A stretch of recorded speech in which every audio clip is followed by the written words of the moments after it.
everyone. Today we're going to discuss chapter 4. So chapter 4 is understanding Python syntax, rules, and indentation. So this morning we will be discussing the rules and the syntax in Python programming. Understanding Python's syntax, rules, and indentions is essential for writing correct and readable code. So Python syntax is known for its simplicity, readability, which are achieved through strict indentation rules. And it is a straightforward syntax structure. So let's explore this concept in detail. So first topic is the indentation. So Python uses indentation to define the scope and the structure of the code. Unlike many other programming languages like C++, Java, they use curly braces or they use a keyword, but in Python, they rely on consistent indentation to determine which line of code belongs to a specific block. So this is an example of a block statement.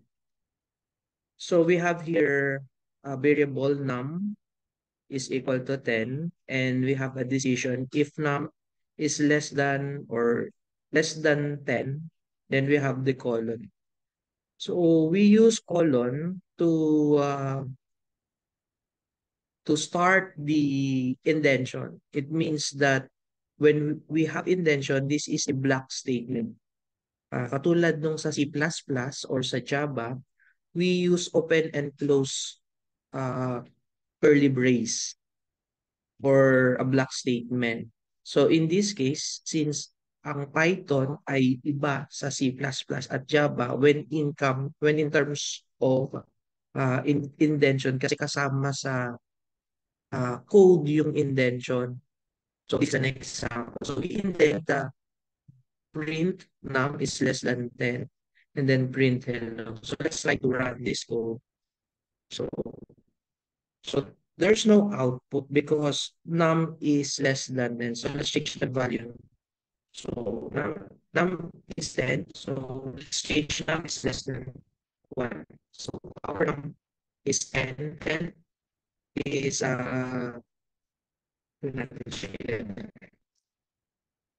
so in this example, so we can see that the output is num is less than 10 because our number is 11 and num is 10. So 10 is less than 11. So when we indent, we remove the intention of the next, so we have here 1, 2, 3, 4, 4 lines of code. So when we remove the intention of print hello, the output will be so we have the same output. But when we change the value of the number, so if 10 is less than 1, so the output would be hello. So this code or script print num1 is less than 10 is not displayed because the value of num less than 1 is false. Okay, so katulad nung sa C++ at sa Java, when the condition is true, ang i-execute niya is yung uh, block of code under if. And then when we have else, okay, so let's have an if else, and then we have here colon, start the block of code. So in this example, so the output will be hello. So when we have 11, so the output would be is less than 4. So, okay. So let's proceed to next. Okay, so syntax rules. So Python syntax are designed to be intuitive, no? And readable to human. So here are some key syntax to keep in mind. So number one is statements are typically written on separate lines. So unlike in C++ and Java, for uh, a particular statement for statement. So to end a particular statement, we use semicolon. So in Python, so these are written on separate line. If we want to have a new instruction, so we use a separate line. So like on our previous example, so in this example, so we have 1, 2, 3, 4, 5. So we have 5 lines of code. So each lines represents statement. So yeah. So then we also need to consider the use of lowercase letters. So this is the naming convention when we provide names for our variables. So we have example of variables x or my variable name, age. So they are all variable names are written in lowercase letters. And in Python, it is prescribed to use the snake case. So snake case is all words. If we have two words, so we move we write them in lowercase, and uh, the space is replaced by underscore. So similar to this example, my variable, my space underscore variable. So this is an example of a snake case. And we will be using all capital letters for constant names. So they are similar with other programming language. So lowercase letter for variable names, capital letter for constant name. And we don't need to explicitly declare the data types of the variable because in Python, we have discussed that this programming language is used. One of the key features is dynamic typing, which means that when we assign a value on a variable, so the variable is um, changing its type. So when we assign string to a variable, therefore the variable is the variable's data type would be string. And if we assign float, integer, or uh, integers or float, so the data type of that particular variable is integer and float. And then we should also give meaningful variable names for clarity and readability. So we mentioned that one of the key features of intention of the Python programming language is the clarity and readability of code.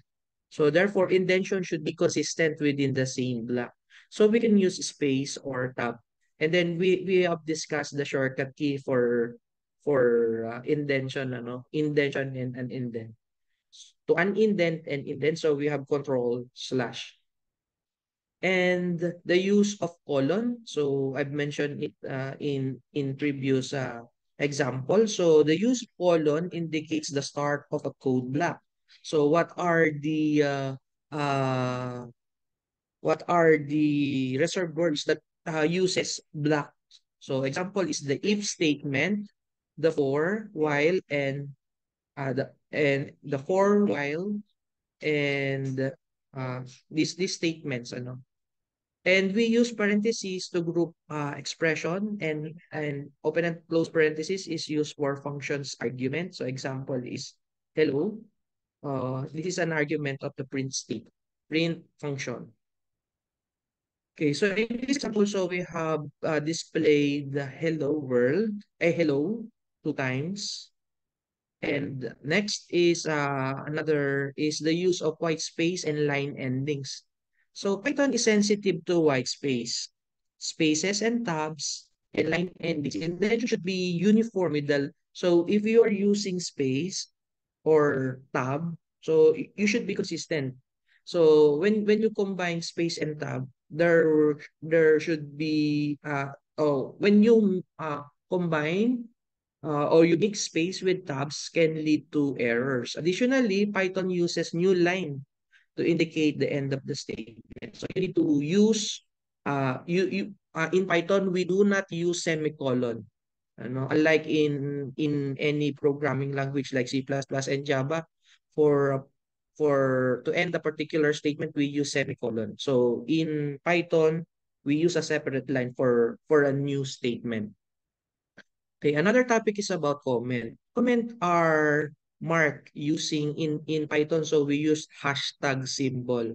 So they are used to explain code and provide a context. So we use comments for documentation. So these line are temporarily disabled code. It means comments are ignored by the interpreter and do not affect the program execution.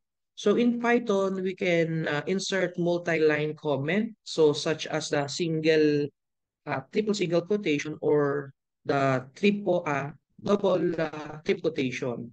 So this quotation can span multiple lines. So there are a single line comment and multi-line comment. So yung multi-line comment, ginagamitan natin ng single double quotation or uh, double double triple quotation. So this is an example of multi-line comment. So in this example, we use uh, triple single quotation, or alternatively, so we can use triple double quotation. So these triple quotation are also called as docstring. So multi lines are typically used for docstring or documentation string. So they are used for long comments. So this is how you use this docstring. So when we master Python syntax and indentation rules, so these are essential. These are crucial for writing clean and maintainable code.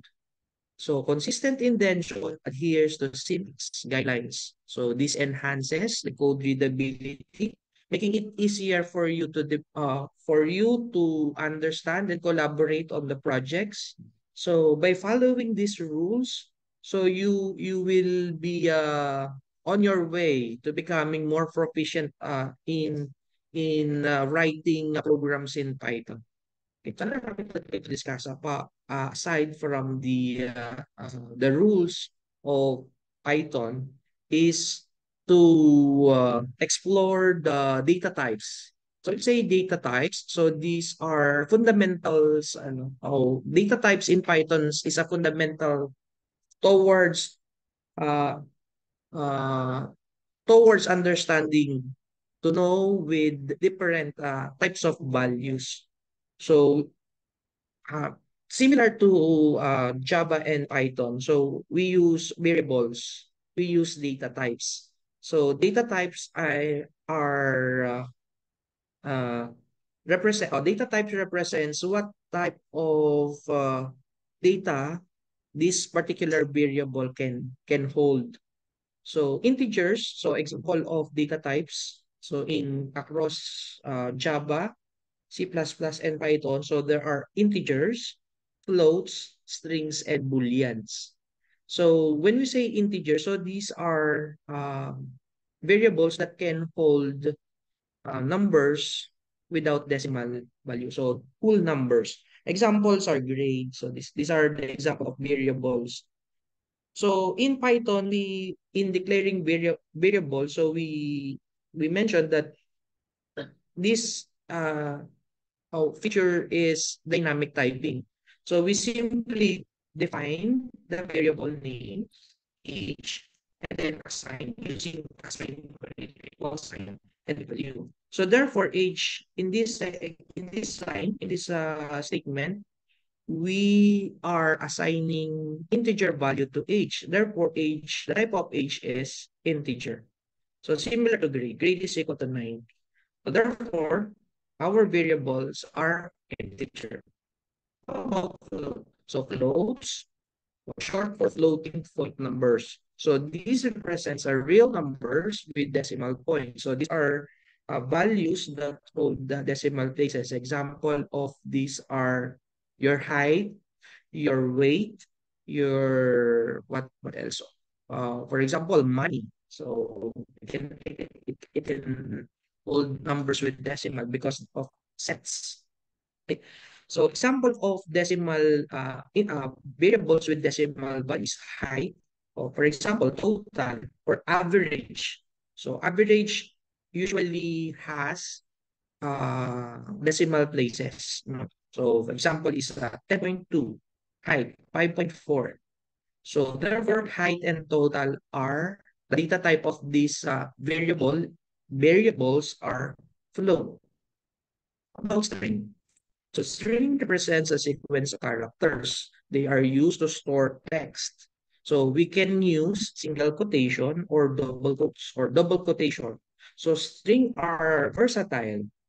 They can be manipulated in various ways, such as concatenation. When we say concatenation, so we are um, when we say concatenation, so we are joining two strings or slicing. So we can slice our string and we can also apply formatting to this string. So which will be discussed on the succeeding topics. Okay, so this is an example of string. So we have Michael and Bensi. This is a name. And then Gabnatuan. How about Boolean? So when we say Boolean, so uh the values of Boolean are either true or false. So often they are used for logical decision and controlling the flow of your program, especially when we use decision making and loops. So example of this is we have a variable is cloudy. So today is it cloudy? So the answer can be true or false. Is it raining? Is raining? So the value is true or false. So these are the building blocks. So the data types are the building blocks of a more complex data structure and are used extensively in Python programming.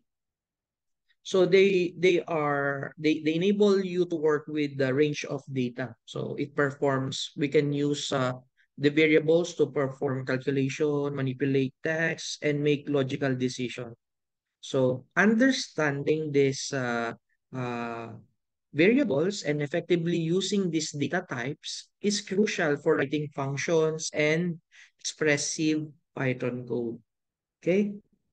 And so this would be the topic, which is variable assignment and naming convention. So in other programming languages as C++ and Java, we use equal sign. So equal sign is the assignment operator. So in assigning value to a variable, we use equal sign.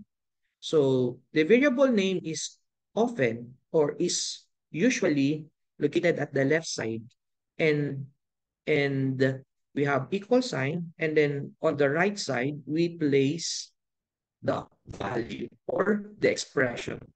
So example, year is equal to 1980. So therefore we are assigning 1980 to the variable year.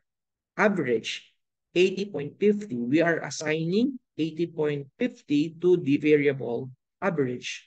Weather is equal to sunny. So we have a string variable. We are assigning sunny sa variable weather. Is it raining? So we are assigning false to the variable is it raining. So in this example, in this last example, is it raining? So we use what kind of uh, case. So, di ba, in Java, we prefer to use camel case. So, in Python, we use snake case. Okay, so aside from this variable assignment, it is important for us to know the naming convention. So when we say naming convention, we are following a consistent and meaningful naming convention which make your code more understandable and accessible to others. So here are commonly used and accepted naming convention in Python. Number one. Number one, we should use a descriptive name. We should choose a name, a variable name that describe the purpose or the content of the variable. So we should avoid, so this is an example, here is equal to 1980. So we should avoid like A is equal to 1980. So what does 1980 represents? What is A? So it has no meaning. But when we use year is equal to 1980, so we know that 1980 is a year. Similar to the other example. So let's avoid A. So this example, ABC. So what is ABC? We don't know what's the meaning of ABC. XXX, XYZ. So we don't use them because they don't have a descriptive name. So we typically these variables yung ABC, we use them as counters. If we have loops, so typically they were used as counters. But when we are assigning values to variables, so we should give a descriptive name.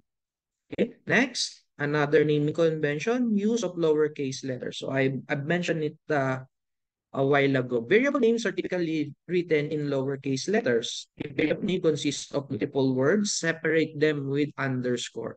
Ang tawag doon ay snake case. So this is an example. Student score, walang space. So we replace underscore, we replace space with underscore.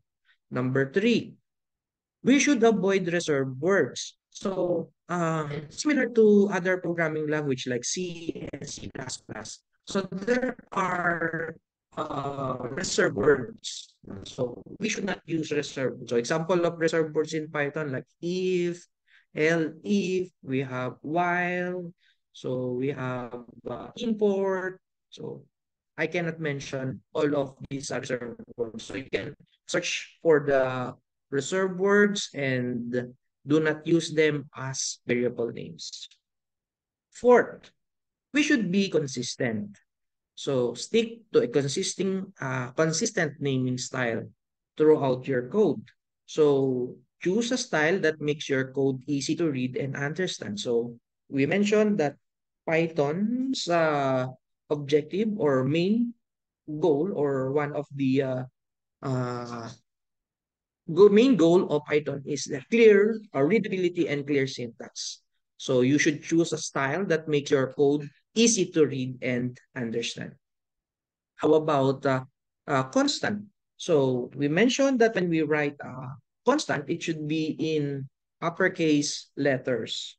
Okay. So by following this naming convention, you create code that is more self-documenting, making it easier for you to for you and others to understand and maintain the code.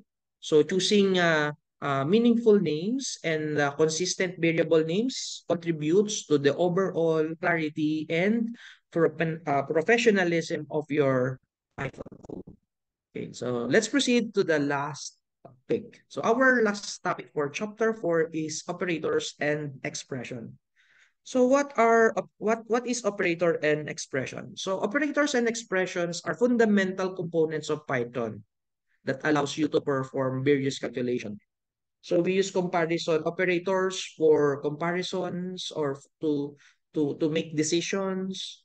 So logical operations, So let's explore these types of operators. So in Python, or even in Java and C++, so there are different operators. So let's discuss the three types of operators. Number one is the arithmetic operators. Arithmetic operators are used to perform mathematical or numerical values. So these numerical values can be in a form of integers or float. So the operators includes plus for addition, minus for subtraction. So we have subtraction, we have multiplication, we have division, and the modulo operator or the percent. So modulo is used as a remainder. So we divide the value. So for example, 8 modulo 2. So we divide 8 by 2, and then the remainder is the result. So that is, so in this case, so 8 divided by 2 is 4. So what is the remainder? So 0. So therefore, the 8 modulo 2 is 0. Okay. So we also have a comparison operators. So comparison operators are used to compare two values. So the operands, so in arithmetic operators, balik tayo sa arithmetic operators, the operands are numbers. It can be integer or float. How about comparison operators? In comparison operators, we compare values. Okay, so And so what are the operands? So the operands are also numbers, or the operands are also in a form of integer. Okay, so we compare values and return a Boolean result, which means when we use comparison operators, the output or the return value is either true or false. Example, so we have greater than. So greater than returns true if the left, so we have the left and the right operand. If the left operand is greater than the right operand, the value of the left operand is greater than the right operand, the value is true. Otherwise, it's false. No. Example, um, 8 is greater than 2. Yeah. So, the return value is true because 8 is greater than 2. How about less than? Less than returns true if the left operand, so this is the left and this is the right. The left operand is less than the right operand. Example, 2 is less than 5. So the return value is true because 2 is indeed less than 5. How about equal to? And equal to returns true if both operands are same or equal. Example, 5 is equal to 5. So the return value is true. Okay. Otherwise, so for example, 5 is equal to 6. Double equal sign will be used because when we use equal sign, so that is assignment operator. We use double equal sign to represent equal to. Okay, so if both operands are equal, the return value is true. Not equal, it returns true if the operands are not equal. Example, 5 is not equal to 3. So they are not equal, therefore the return value or the value of the expression is true. Next, so logical operators. So logical operators are used to combine and manipulate Boolean values. So when we say Boolean values, so these are true or false. So we have the operands. So the logical operators are and small letter and, or small letter na O and R, and not. Uh, Unlike in Java and C++, so we use for and, so we have the ampersand, or we have the what symbol is this? Caret yata yan. So we have this symbol, and not is exclamation point. But in Python, we use the word and or not. So and speaking of not is the opposite of the operand's value. So when we use true, not true, so therefore the output is false. Not false, the output is true. How about end? So the end returns true if both operands are true. If one of the operands are false, therefore the return value is false. For the logical or output, or the return value would be true if one of the operands is true. So therefore, we will have a false value if all the operands are false. Okay, so understanding and using these operators and expression is crucial for performing calculations, making comparisons, and controlling the flow of your Python code or Python programs. They enable you to create dynamic and interactive code that responds to different conditions and produces desired outcomes. Okay, so I think so we reached the end of the topic. Since this is a recorded video, I cannot ask something. So during the face-to-face meeting, I will be uh, recalling. So we will have a review and make sure that you understand. And if you have questions, so you can use the chat box or the our GC for clarification and verification. So you can use them. You can use that platform for clarification. So if you don't have any questions, and if the explanation are clear, so you may proceed working on the second laboratory exercise. I already send the notebook that or the instructions that what you will be doing on the second laboratory exercise. So you just need to follow what is inside the notebook. Okay. So thank you very much for listening, and I hope you learned something today. So goodbye and God bless.